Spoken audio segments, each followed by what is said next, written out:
bersama Popnow, podcast Zaman Now. Bersama saya Sisil dan juga narasumber kita, Kak Ajeng. Nah, Kak Ajeng ini merupakan ex-produser, pernah menjadi penyiar radio, dan juga memiliki klinik belajar. Nah, untuk tahu lebih lengkapnya, langsung saja kita tanya ke Kak Ajeng. Nah, Kak Ajeng, boleh dong diceritain gimana sih awal mula Kak Ajeng bisa memiliki klinik belajar bahasa Inggris, menjadi produser, juga penyiar radio? Sebenarnya perjalanan saya itu dari kelas 3 SMA. Di kelas 3 SMA saya sudah mengajar di bimbel, habis itu di kuliah saya sudah menjadi reporter di sana. Kuliah sambil jadi reporter, kemudian jadi produser, kemudian jadi semua. Jadi saat saya di televisi itu satu orang harus bisa semuanya. Jadi campers iya, jadi scriptwriter iya, jadi host juga iya. Jadi saya pernah jadi news anchor juga iya. News anchor itu presenter ya, terus jadi produser program juga, jadi reporter juga. Nah di situ selama hampir lebih dari 12 tahun, terus saya pernah terjun di dunia radio juga, di dunia radio, di 2 radio lah. Saat itu di Rasika, kemudian di DJ. Nah selain di radio, saya juga pernah di beberapa perusahaan, di bank juga pernah, di Telkom juga pernah. Jadi dunia pekerjaan itu mungkin nggak jauh beda ya. Tapi kalau di industri kreatif ada bedanya, seperti itu televisi dan radio. Jadi kita enjoyable sih ketika kita kerja di sini, karena kalau itu sesuai dengan minatnya kita, bakatnya kita, pasti kita akan enak untuk menjalani. Nah setelah itu keluar dari situ saya berpikir untuk gimana sih kalau kita bikin PH sendiri, production house. Karena saat ini sendiri di televisi, dimanapun itu, baik televisi nasional, mereka tidak memproduksi program sendiri. Ada produksi yang mereka buat sendiri, tapi juga ada yang memakai jasa PH.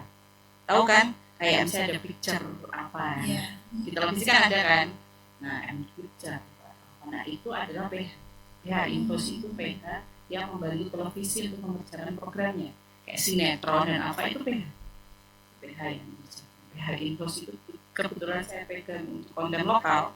Jadi televisi nasional saat ini harus punya konten lokal karena itu aturan dari KPID, Komisi Penyiaran Daerah maupun Komisi Penyiaran Nasional. Jadi televisi nasional harus punya konten lokal. Yang di pagi hari pasti kan ada nih, misalnya SCTV Semarang. Oh iya. Nah itu yang saya kerjakan. Jadi selain PPH, kemudian juga kebetulan karena basic saya dari kelas 3 SMA itu saya sudah menjadi bimbel di BBC saat itu. Terus saya juga punya selama kita masih bisa belajar, kenapa enggak semua kita pelajari. Bahkan saat saya di televisi, saya nggak hanya sebagai reporter, nggak hanya sebagai presenter. Presenter itu harus bisa make up, ya saya juga harus bisa make up. Oh iya. Ya kan? Benar. Presenter itu ada make up sendiri. Karena pernah saya produksi di Kalimantan itu mengerjakan programnya Indosiar saat itu 5 hari, 26 episode dikerjakan dalam waktu 5 hari. Jadi satu hari itu mengerjakan 8 episode. Itu hanya 3 orang yang berangkat. Saya jadi reporter, jadi presenter, jadi campers bahkan, sama droner 1. Gimana itu Kak cara mengatur waktunya? Satu hari 8 episode. One take one shoot. Sekali take aja. Tahu one take one shoot ya. Jadi mapping nih. Oh satu hari ini kita di 8 tempat. Kita harus tahu dulu tempatnya seperti apa, ini seperti apa. Walaupun nanti tidak sesuai ekspektasi, iya. Ketika kita sampai di satu tempat itu kayaknya bagus nih di Instagram, di apa? Bener ya? Gimana caranya biar tampilan itu bagus? Nah, itu tergantung hostnya, ya nggak? Iya. Ya kan? Walaupun tempatnya biasa, tapi kalau hostnya menarik, hostnya enak, ya kan? Nah, itulah PR-nya seorang host. Jadi ya mapping 2 jam di satu tempat, one take one shoot, ganti baju. Jadi ketika opening ya, udah siap di sini, oke, kita opening. Sekarang saya berada di sini dan habis itu Oke, kamu ya, kita lihat ke sana, jalan. Itu one take one shot. Ya, tapi itu butuh jam terbang ya. Iya, butuh pengalaman juga. Ya. Nggak bisa langsung take. Tapi kalau nggak coba, ketika kita sudah mencoba hal yang lebih susah, nanti kita akan enak menjalani hal yang di bawah. Kak Ajeng, melihat dari pengalaman Kak Ajeng nih, ada nggak sih pengalaman menarik atau kejadian yang unik ketika Kak Ajeng jadi penyiar dan itu kayak pasti kan ada kejadian-kejadian yang Banyak. di luar. Nah, itu ada Banyak. nggak sih Kak? Jadi kalau kejadian di studio banyak, kayak pernah live seperti ini, mati lampu, gimana caranya? Pernah saya syuting jadi campers seperti kameramen yang di sini, Iya. tapi di tengah-tengah orang 7.000. Wah. Kayak level kita nggak bisa kemana-mana saat hujan, ya udah hujan, penting kameranya selamat. Iya benar. Ya kan? Kalau tugasnya kameramen apa? Bukan menyelamatkan diri sendiri. Kamera. Terus apa di lapangan yang namanya panas, hujan, lagi cewek ya jarang, makanya seorang kamera person cewek itu jarang. Makanya kenapa saya sekarang membibit Oh ya. campers cewek, nah, karena jarang. Yang saya pengen ada yang seperti saya, kameramen iya, presenter iya, kalau bisa ada yang seperti itu. Kenapa nggak coba? Saya banyak jadi presenter, bisa nggak jadi campers? Bisa harusnya. Bisa nggak jadi presenter? Bisa kalau mau mencoba. Iya. Itu pengalamannya ada yang seperti itu, ada yang taruhan nyawa ya ada saat di luar Jawa harus naik truk, naik pesawat, naik bus, naik perahu, masuk di pedalaman, pernah dijalanin, pernah di tengah-tengah perahu berhenti. Ya banyak tantangan itu banyak, cuman ketika kita sudah bisa melewatinya, nanti kita akan bisa menemukan solusi ketika ada masalah terjadi. Semisal Kak Ajeng kayak yang tadi lagi live terus tiba-tiba mati lampu. Nah, terus itu gimana Kak kelanjutannya? Itu fungsinya FD. Tahu FD? Floor Director. Jadi ketika live seperti ini, itu ada yang namanya Floor Director. Dia yang mendirect. Ada yang namanya PD. PD itu dia yang mengatur antara kamera dengan tampilan. Itu biasanya di master control dengan mixer. Nah, itu yang ngasih tahu ke FD. Floor Director yang pakai headset terus harus 3, 2, 1. Nah, saat itu juga ketika mati, FD harus ngasih tahu PD, harus ngasih tahu master control untuk ngasih iklan, ngasih tayangan apa. Iya. Ya, kan setelah itu baru menunggu jeda untuk ke tayangan selanjutnya, headset dan sebagainya. Nah, Kak Ajeng, selama beberapa tahun kurun waktu yang lama ini dengan pengalaman-pengalaman Kak Ajeng, menurut Kak Ajeng apa sih pencapaian terbesar Kak Ajeng selama ini? Pencapaian terbesarnya ya Ajeng aja sih gitu. Kita bisa berdiri sendiri.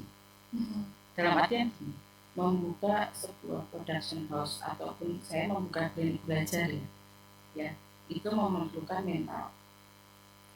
Kadang tidak harus memerlukan modal yang besar, tapi modalnya adalah kemauan. Kalau kita mau, kita bisa belajar dan kita bisa, apalagi saya bisa membibit kru saya, terus mereka jadi. Itu suatu hal yang buat saya kepuasan tersendiri dalam artian, oh sudah bisa, saya bisa nih membibit orang bisa jadi. Nah, nih Kak Ajeng, ada nggak sih saran atau tips dari Kak Ajeng buat generasi zaman sekarang sama teman-teman zaman sekarang yang males gitu buat merakit dari bawah gitu? Ada nggak sih Kak? Padahal kalau zaman sekarang semua dimudahkan ya. Iya sebenarnya. Edit pakai handphone bisa. Iya. Buat viral pun juga gampang loh. Padahal belum tentu isinya berbobot. Iya betul. Nah kalau bisa ya misalnya membuat suatu kreativitas, bikinlah sesuatu yang punya makna nilai bobot, tidak hanya sekedar viral ya tadi. Iya. Itu karena itu menunjukkan jadi dirinya kita. Gitu.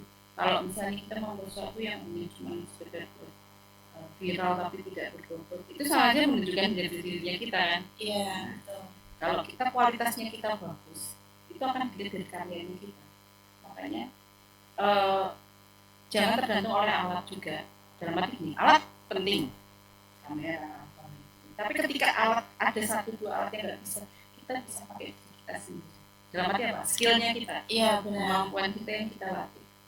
Saya selalu mengajarkan jangan tergantung oleh alat. Oh nggak ada tripod mbak, pakai badanmu untuk jadi tripod. Mbak nggak ada stabilizer, pakai badanmu untuk jadi stabilizer, jadi slider. Gimana caranya? Melatih. Iya, gimana caranya kita dituntut buat kreatif kan ya mbak? Kreatif dan melatih diri kita. Jangan takut panas, jangan takut hujan, kalau yang namanya di lapangan ya. Iya. Karena udah pantangannya. Apalagi cewek, biasanya panas, ya kan. Biasanya kan kayak gitu. Pernah saya soalnya punya host harus liputan di tahu tempat pembuangan sampah akhir. Iya, tahu. Pasti bayangin sampai sana, kita mau liputan mana? Ke sini.